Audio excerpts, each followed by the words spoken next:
Si de algo saben las abejas, es de flores. Hay de todo tipo y para todos los momentos. Lo importante no es solo su color, tamaño o forma, sino lo que hace sentir cada una. Y para esos sentimientos trabajan. Igual que el Banco Central, que trabaja para hacer florecer la economía y que sientas estabilidad. Para ese sentimiento de tranquilidad, para ese sentimiento de crecimiento y desarrollo, para que la primavera llegue a todos los sectores y los planes de muchos den grandes frutos. Banco Central de la República Dominicana, 75 años trabajando por una estabilidad que se siente. Jessica realizó su sueño ecoturístico con la ayuda de Expo Fomenta Pymes Banreservas. Para ella trabajan Andresito y Julia, junto a otros habitantes de la zona. Los clientes de Jessica desean tanto aprender a surfear que Raquel llevó la escuelita que soñó a ser una hermosa realidad. Le pueden preguntar al piloto Luis Manuel, a quien le asignaron una nueva ruta de vuelo. O a Pilo, que ya sabe por dónde se le entra el agua al coco. Y Carmina hasta organiza una feria con los artesanos de la zona, en el parador que puso Virgilio. Luis Manuel, Pilo, Virgilio, Carmina, Raquel, Andrés, Julia y muchos otros se alegran porque Jessica acudió a Banreservas. Detrás de uno que avanza, hay muchos más echando hacia adelante. Banreservas, el banco de todos los dominicanos.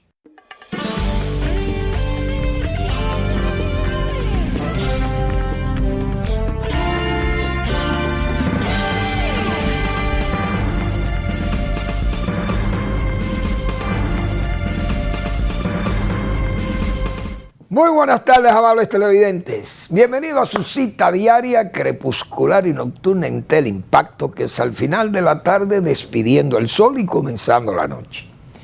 Ponga su caridad en buenas manos. Apoye el Patronato de Lucha contra el Cáncer de Villa González Incorporado. 809-443-8010.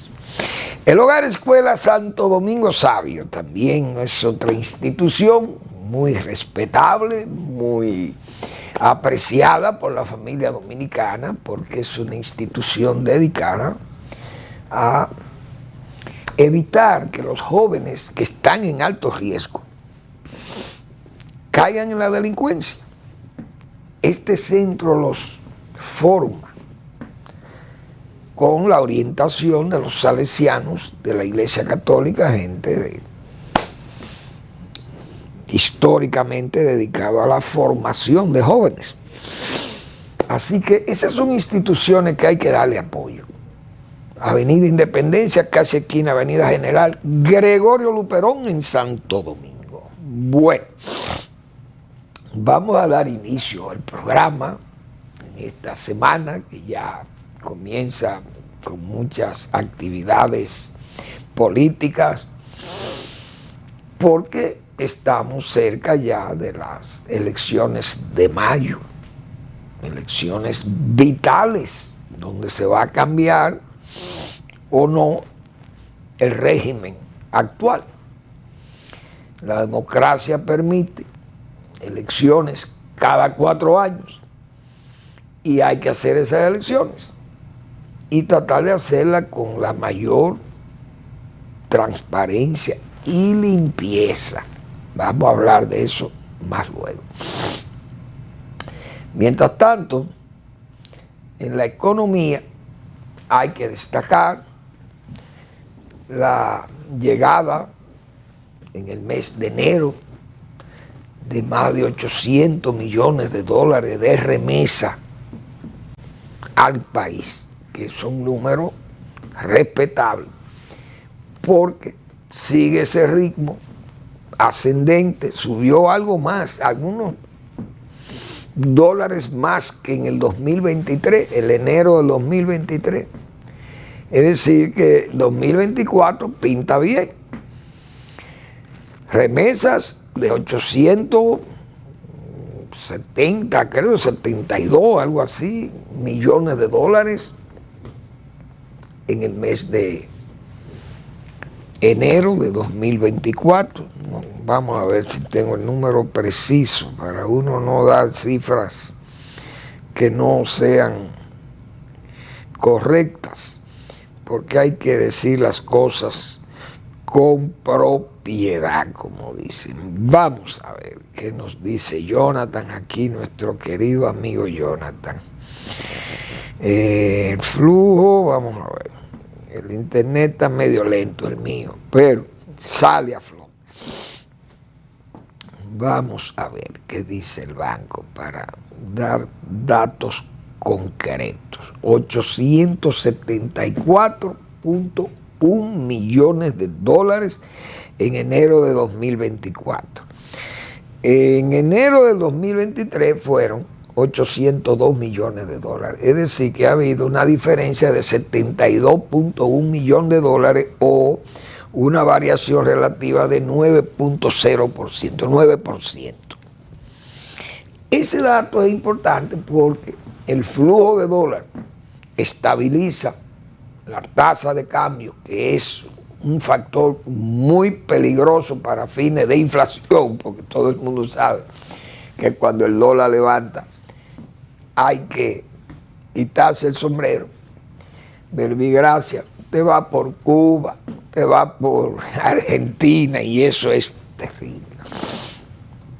Entonces eso es una buena noticia, como la misma economía que creció 4.6% según el Banco Central, entonces son números positivos.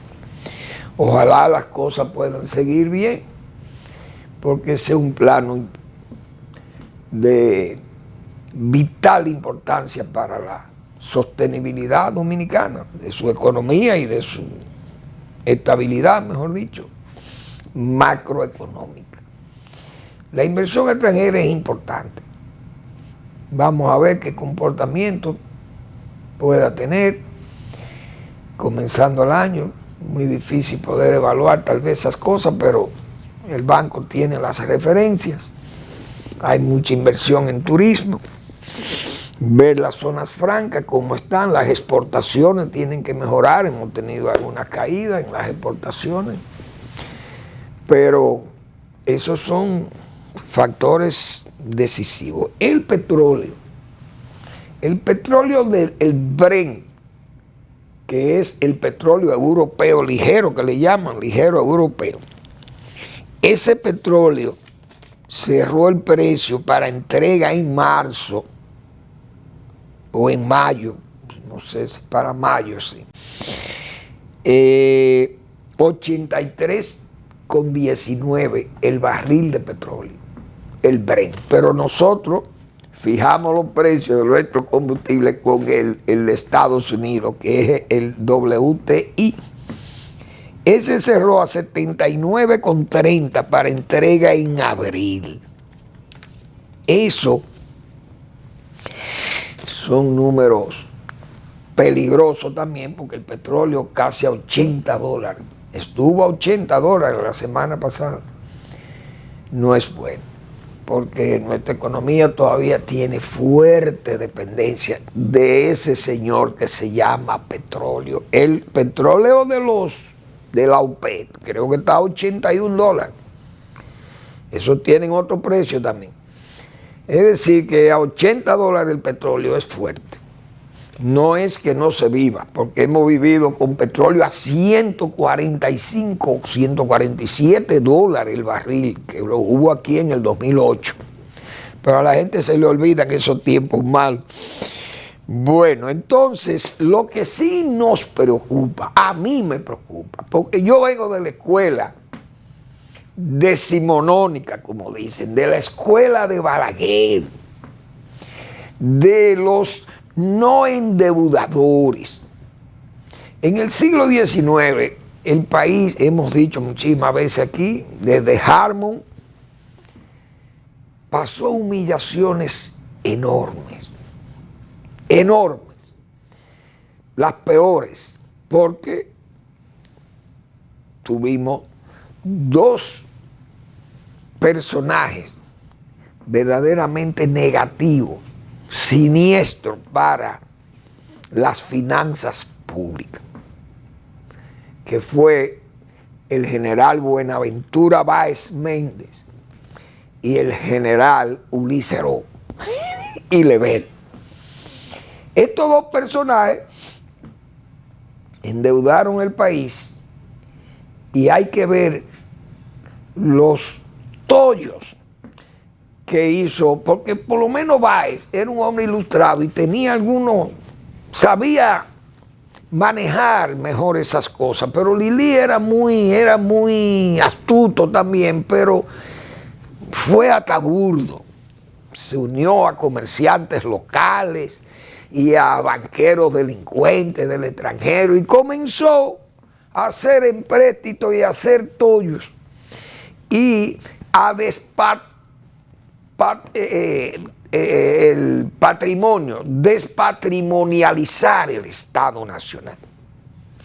Hacía muchísimas transacciones ocultas y entregaba terrenos. Esos azucareros del este le enterró, lo nubló, como se dice, lo llenó de terrenos y facilidades portuarias y de todas las vagabunderías sobre la base de préstamos con fines de mantenerse en el poder. Asimismo buscó unos banqueros norteamericanos de la Western Door, y esos delincuentes también después vinieron otros de la Improvement, Santo Domingo Improvement, se hicieron cargo de esas deudas y entonces el gobierno americano se puso de acuerdo con esos delincuentes, hay que decirlo así, y la República Dominicana quedó enredada con una deuda que para la época era un desorden. 35 millones de dólares dejó el señor Ulises Heró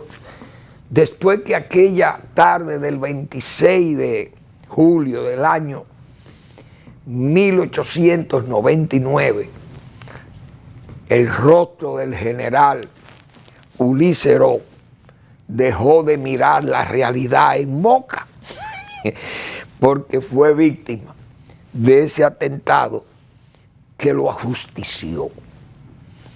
Pero el señor dejó una deuda de 35 millones de pesos. Eso era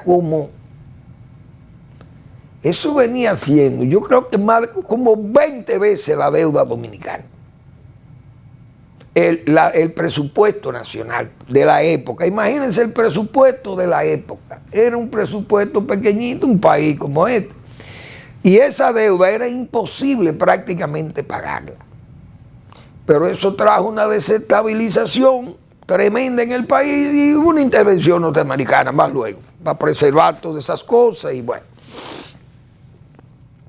Eso fue el resultado de el endeudamiento irresponsable. Uno pensaba, los dominicanos del siglo XX pensaron que ya, y los de ahora del siglo XXI pensamos que ya eso era algo imposible de volver al país, que ya eso era algo superado, porque tuvimos un hombre como Trujillo y a Balaguer, que entre los dos gobernaron este país 22 y 52 años, y entonces frenaron ese carnaval, ese festival de préstamo. Lo frenaron esos dos caballeros. Como gobernaron prácticamente casi corrido, Balaguer con una interrupción ahí de 5 años, de 4 años, pero esa fue la realidad que hemos vivido los dominicanos. Vamos a seguir con el tema después de la breve pausa que es de costumbre.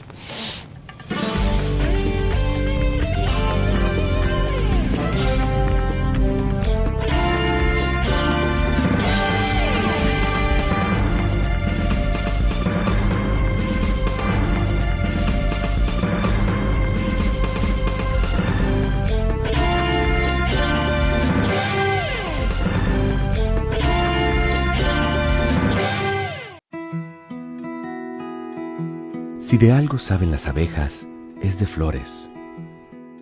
Hay de todo tipo y para todos los momentos. Lo importante no es solo su color, tamaño o forma, sino lo que hace sentir cada una. Y para esos sentimientos trabajan.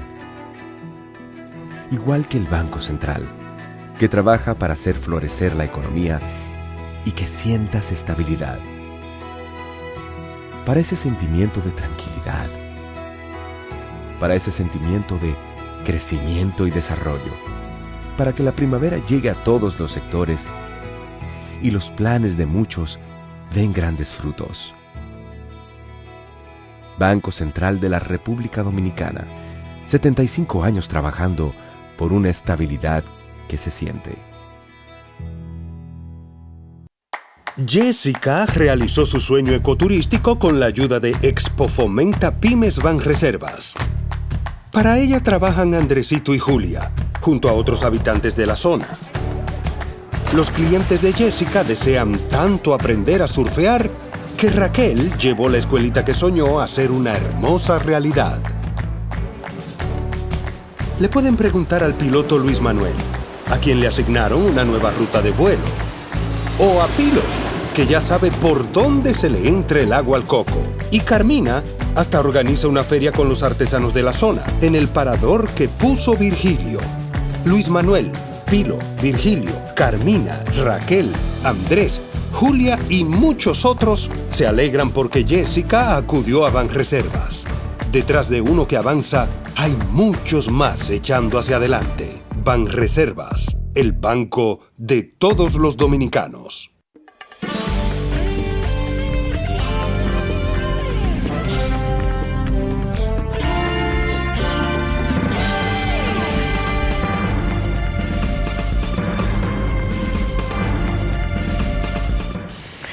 Pues bien, con este asunto de la deuda, he querido hacer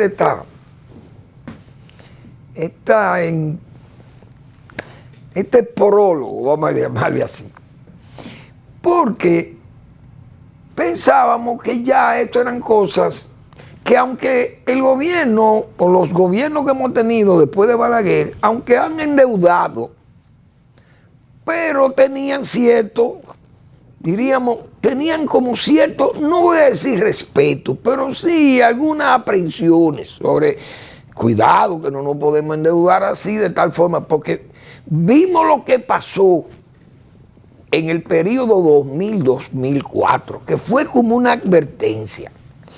Y los gobiernos del PLD, aunque fueron los últimos, del 2004 en adelante, fueron endeudadores, pero tuvieron cierta prudencia.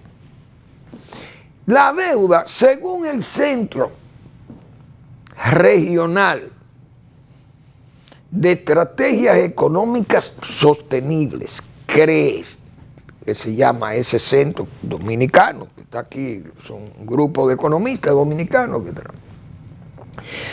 Ellos hicieron para eso un estudio de la deuda.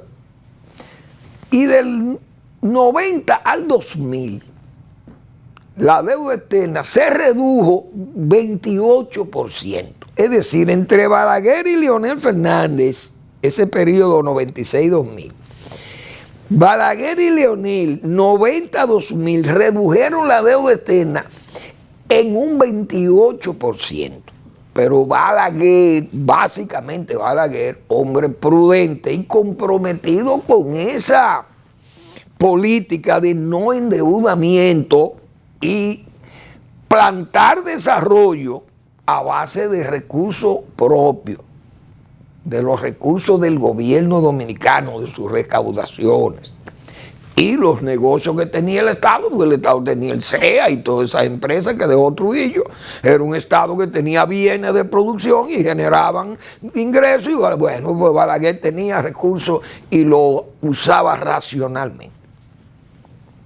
Usaba algunos fondos, pero Balaguer, yo recuerdo cuando salió del poder en el 78, después de 12 años de ejercicio, la deuda externa estaba en 911 millones de dólares, de los cuales no tomó todo eso.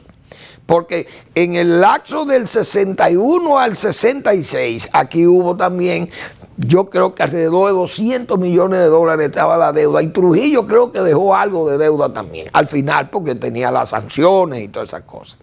Es decir, que Balaguer en 12 años probablemente usó 700 millones de dólares en 12 años, señor. Y hay que ver la obra colosal que dejó aquel caballero en aquellos 12 años. Volvió en los 10. Ya el PRD había endeudado, los gobiernos de Salvador y el gobierno de Antonio Guzmán, y llevaron la deuda casi a 3.000 millones de dólares, o a más. Entonces Balaguer entró en el 86 de nuevo, y fíjense el comportamiento de él, del 90 al 2000, es decir, del 90 al 96, él redujo la deuda externa, y Leonel en sus 4 años también, 28%. ¿Qué ha pasado del 2000 en adelante? PPH, que duplicó la deuda.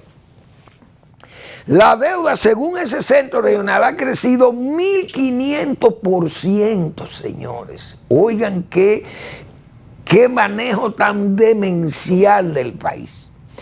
Pero dentro de ese 1.500%, el gobierno actual, que es el más endeudador de todos, ha tomado casi 30.000 millones de dólares. Pero no solo eso, que ha gastado 4.5 billones de pesos. Hoy va a la reelección ese gobierno endeudador y derrochador, copiando el lilicismo. Por eso el único gobierno que se parece al de Lilis es el de Abinader.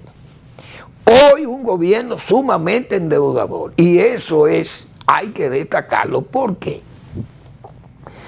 Porque el país pronto vendrá a la ruina, como pasó en el gobierno después que mataron al dictador Heró. Vino la ruina del país. Entonces, esas cosas, yo hablé de la despatrimonialización del Estado Nacional. Esa política de derroche y de regalar los bienes públicos. El presidente anda dando los bienes públicos. Ahí fue a Monteplata. ¿Cómo va a ganar la oposición en Monteplata si el presidente entrega 800,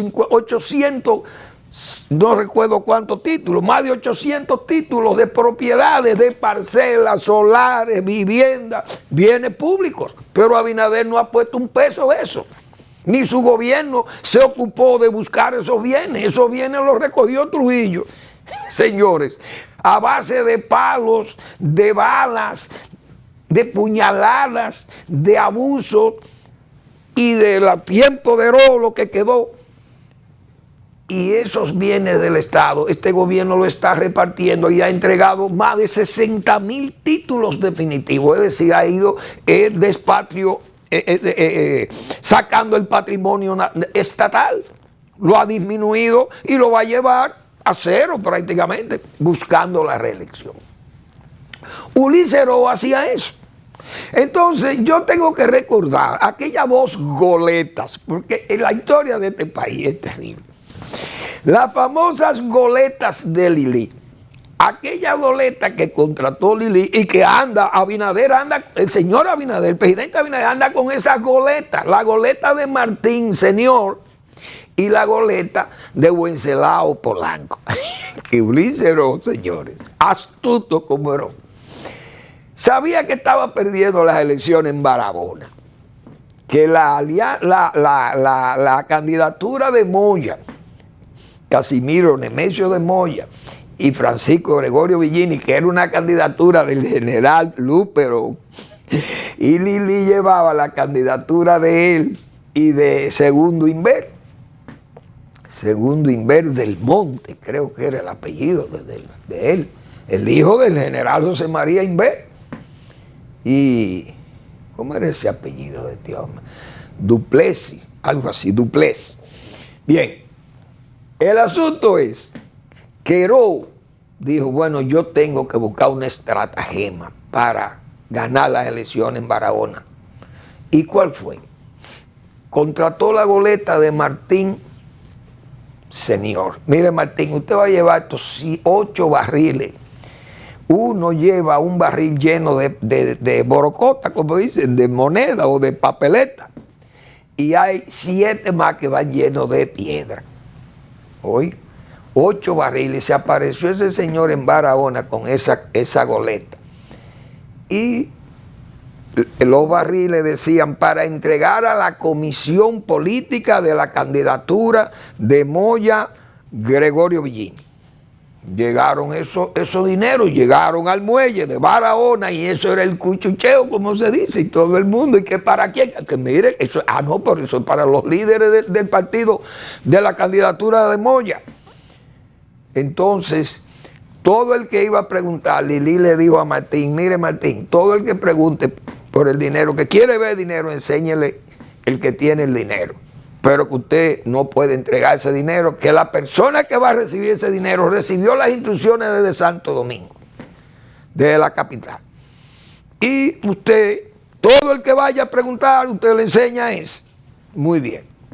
El hombre en la noche salió con su goleta cargada de nuevo para la capital, pero dejó la impresión de que el dinero se lo entregaron a alguien o a algunos de los que estaban trabajando para la candidatura de Moya Villini en Barahona. Señores, eso levantó un avispero y un cuchucheo y un desorden, que eso prácticamente se desbarató la candidatura en Barahona. Pero Lili astutamente dijo: no, yo no puedo dejar esto así, porque puede aparentar que yo lo que hice fue un aguaje.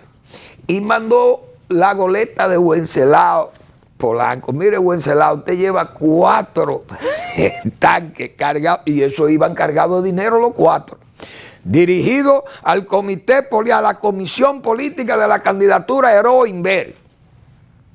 Y llegó y entregó su dinero en el muelle de Barahona. Es decir, que la gente del gobierno de Lili recibieron su cuarto, pero los otros no recibieron nada, pero dejaron la impresión de que lo habían cogido el dinero, que alguien lo cogió. Es decir, con esa astucia, aliando la astucia y la mala fe, Ulises Heró permaneció ganó el poder y siguió en el poder. Entonces el presidente Abinader anda como la goleta de Martín Senior y la de Wenceslao Polanco, entregando prácticamente todos los bienes públicos, porque ese asunto de Monteplata, yo quiero que me digan quién le va a ganar al poder, al gobierno en Monteplata. Porque con esa conducta, como va esto, el gobierno está prácticamente comprando la reelección sobre la base de patrimonializar el Estado Nacional. El Estado Nacional, el patrimonio se ha ido prácticamente como se dice, en la campaña. Lo vimos en estas elecciones municipales, entonces seguimos lo mismo, porque es una conducta liliciana que tiene, medularmente liliciana que tiene el presidente Abinader, que está actuando como un barquero que con su barco une 2 orillas, como esas las goletas, que unían la orilla de Santo Domingo con la orilla de Barahona. Aquí se ha venido a unir la orilla del lilicismo con la orilla del abinaderismo. Señores, pero yo no sé a dónde que va a llegar esto.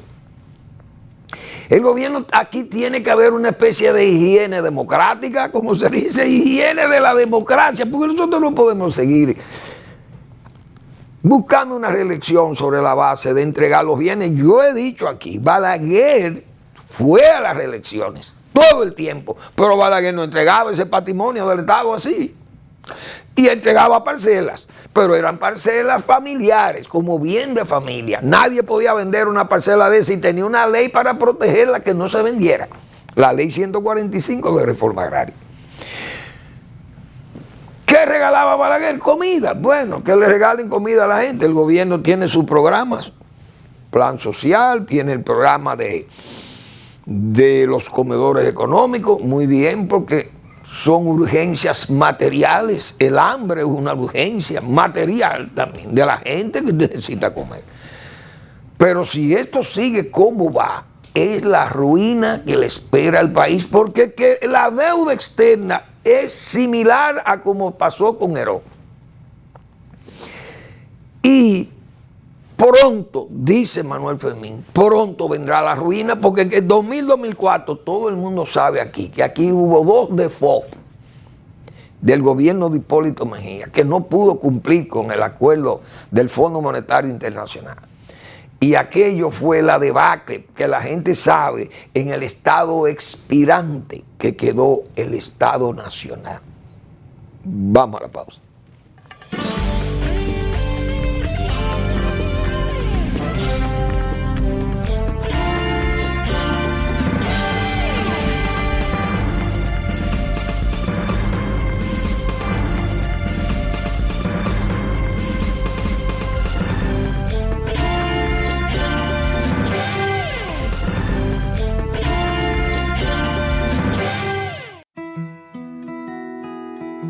Si de algo saben las abejas, es de flores.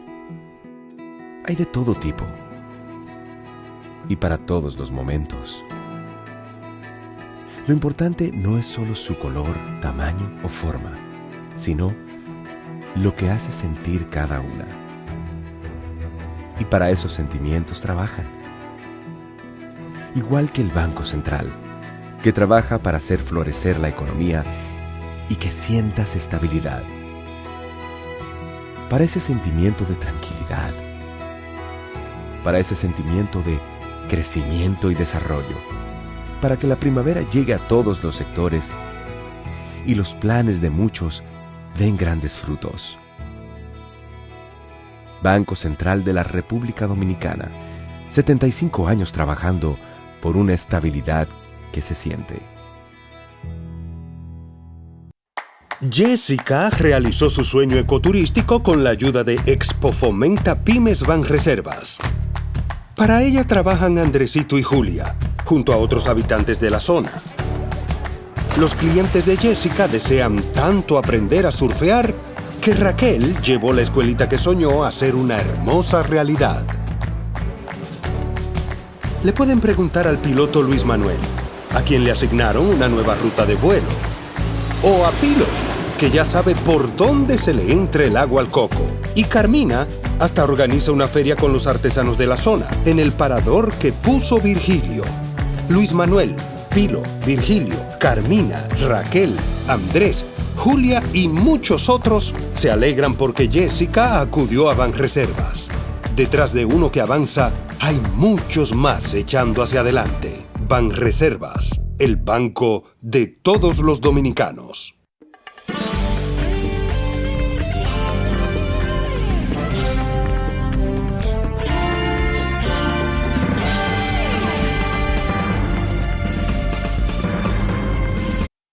Bien, si regalar bienes del Estado da voto, Luis Abinader va a ganar con 75% las elecciones nacionales. Porque yo creo que ya da más falta como Macabón. Un Macabón, y en la policía hay gente que se comporta como Macabón. Hay que tener cuidado, porque en la policía hay una conducta, parece, como autoritaria. Macabón decía, será el jefe de Lilis en Samaná.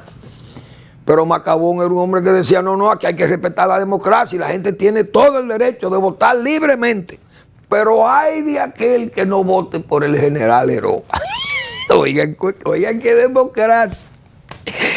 Dios mío, cuántas cosas. Bueno, Leonel Fernández tiene un spot, me pareció interesante.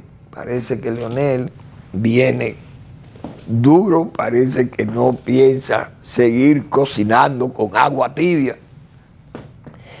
Y hizo un spot muy interesante, muy participativo, todos los sectores, estudiantes, trabajador del campo, obrero, profesional, etcétera, etcétera. Y es un enfoque, me parece interesante, porque como a Leonel lo han dado literalmente como muerto, el gobierno ha visto a la oposición literalmente muerta.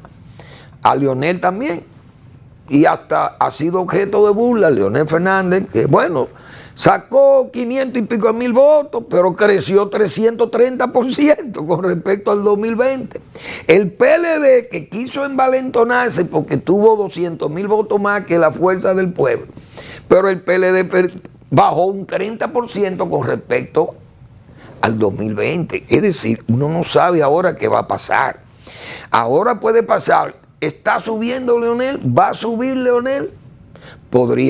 Tiene que subir porque ese liderazgo no es el liderazgo de un síndico. Decíamos nosotros aquí desde el principio. El PLD tiene el problema de que en vez de subir está bajando. Ahora, ¿el candidato le garantiza subir tanto como para quedar encima de Leonel? Pienso yo que no. Por eso,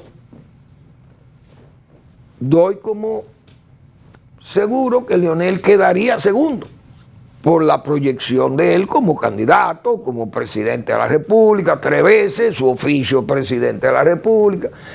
Ahora, que le ganen a Luis con esa conducta lilicista o liliciana, uno no sabe, pero es difícil porque es que estamos viendo que el voto es aquí es comprado sobre la base de la dádiva, del dinero, compran hasta los medios de comunicación, columnistas de periódicos, dinero por allí, dinero por aquí, los activistas, todo un escuadrón de activistas regalando de todo.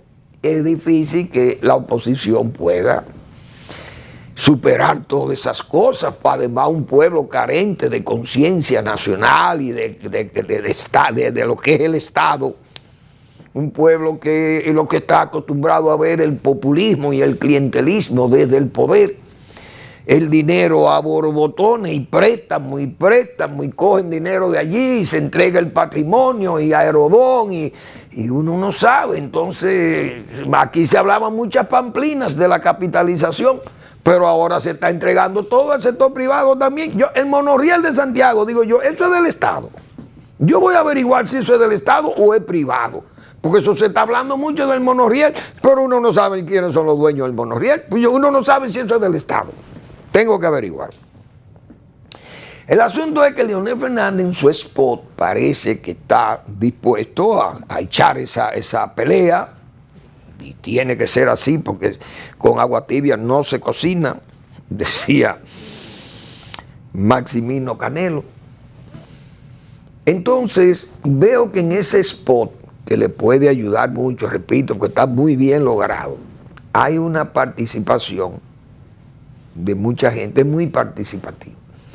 Pero además enfoca las urgencias materiales, que eso es muy determinante, porque en esas urgencias está la gente que está sin empleo, está la gente que está desarraigada, la gente que se ha arruinado tal vez con la misma inflación, le pierde, los rentistas principalmente pierden,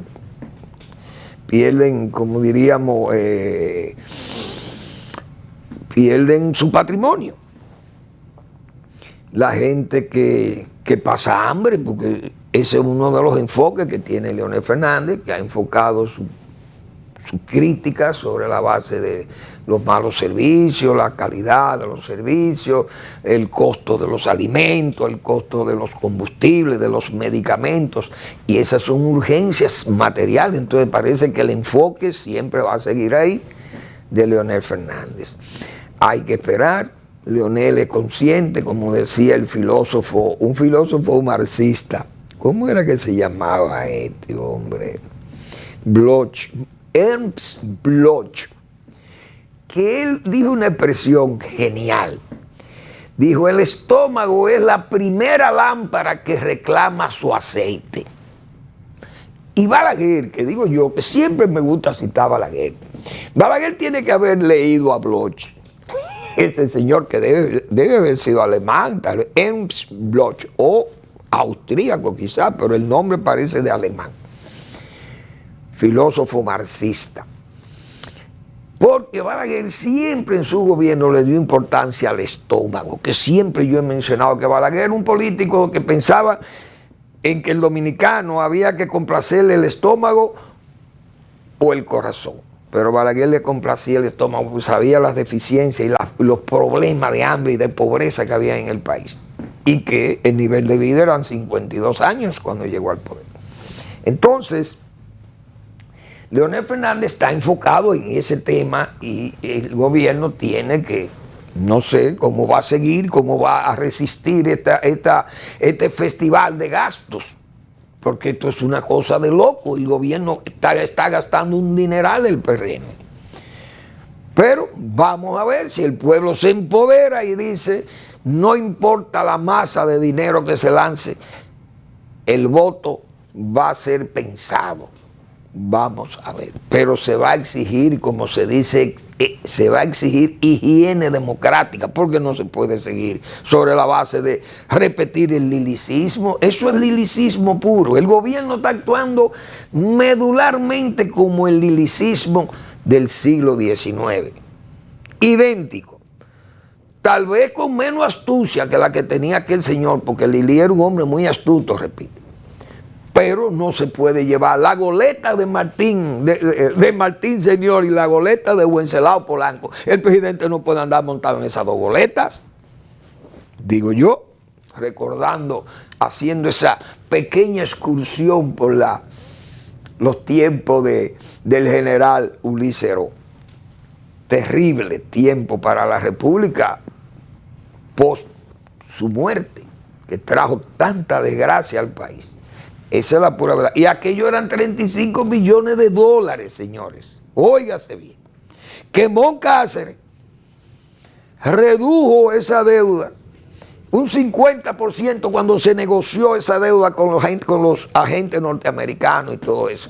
Y aquí hubo inversionistas criollos amigos de Heró que reclamaban sus cuartos y no quisieron aceptar esa reducción de la deuda para hacerla pagable. Y el general Cáceres murió en un atentado, lo mataron. Gente muy ambiciosa, pero la deuda probablemente tuvo un peso que ver en ese asunto, en ese magnicidio. ¿Quién sabe? Porque se afectaron muchos intereses. Pero Trujillo fue el que dijo que vamos a pagar y terminó pagando esa deuda. Por eso es que yo me inscribo en eso, porque leí de Harmon a Trujillo y hay que ver las cosas que este país pasó con eso. Yo no quisiera que mis nietos y mis hijos y mis nietos pasen por esas horcas caudinas que ha pasado el pueblo dominicano. Bien. El presidente Donald Trump, hoy en Estados Unidos, señores, yo dije el jueves aquí que Estados Unidos está actuando como una república bananera. El presidente Trump ha tenido muchos problemas y todo el mundo lo sabe. Entonces se pidió en 10 o 14 estados, 12 estados de los Estados Unidos se había pedido el veto a la candidatura de él a la candidatura a la presidencial, porque como quiera, él va a ser el candidato del Partido Republicano. Porque se le consideraba un insurrecto. Y la enmienda 14ª de la Constitución de los Estados Unidos dice que todo insurrecto, toda persona que haya actuado en una insurrección contra el Estado, no puede aspirar a cargo público en los Estados Unidos, menos a presidente. Porque eso se hizo en ese tiempo para evitar que la gente de los confederados del sur, la gente de la guerra civil, no pretendieran llegar al poder de nuevo, que estuvieran vetados. Esto se vio tal vez en Estados Unidos que era una forma de impedirle a Trump, con un método antidemocrático, pedirle que no fuera candidato, por temor. Pero resulta que los cargos por los cuales se le estaba incriminando a él, se le incrimina, mejor dicho, son cargos reales. Él dice, bueno, la inmunidad presidencial cuando hubo el asalto al Capitolio, me cubre la inmunidad. Pero resulta que entonces si usted pide la inmunidad es porque usted es culpable. La verdad es que Estados Unidos, esa Suprema Corte fue nombrada prácticamente por el señor... bueno, no todas, pero 4 de ellos fueron nombrados por Trump, aunque el fallo fue unánime. Todos los miembros, creo que son 9, decidieron, o 9 o 6, no, 6, yo creo que son 9, decidieron pero es de mayoría conservadora, pero fue unánime. Decidieron liberarle a él de ese veto que le había puesto el estado de Colorado y el estado de Maine. Estaba pendiente el de Oregon también, pero bueno, varios pidieron vetarlo. Eso no va a ser posible, porque mañana martes también es un día que se cubren muchísimos estados en esas primarias del Partido Republicano.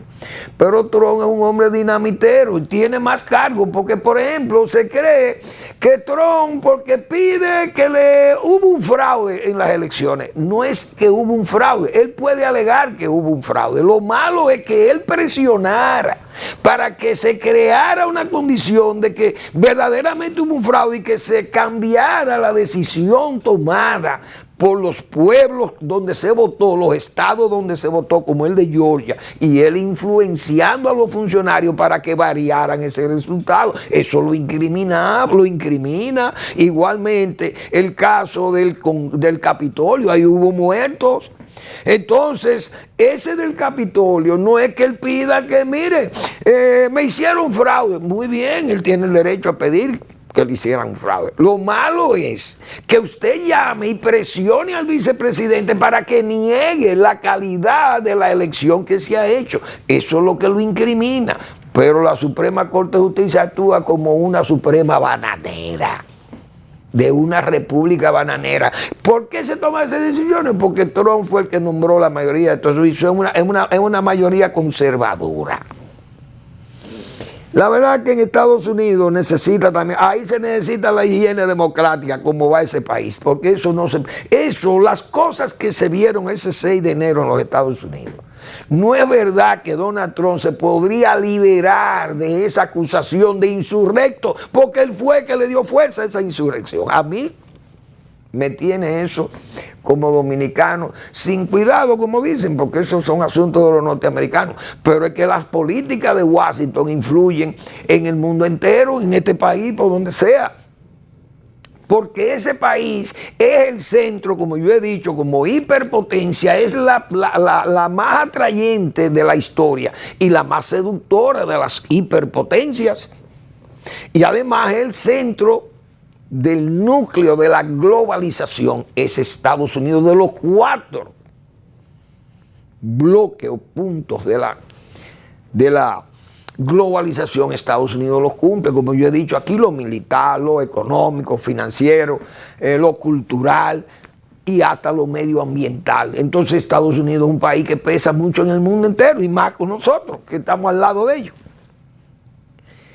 y que es una potencia que también ya ha dicho este señor que va a crear una serie de problemas que nos van a afectar desde luego si él gana la presidencia de la República, el señor Trump. Entonces ya Trump es conocido, un hombre que fue allí y lo que hizo fue muchísimo tollo. Incluso esos papeles lo incriminan también a él, porque son papeles ultra secretos.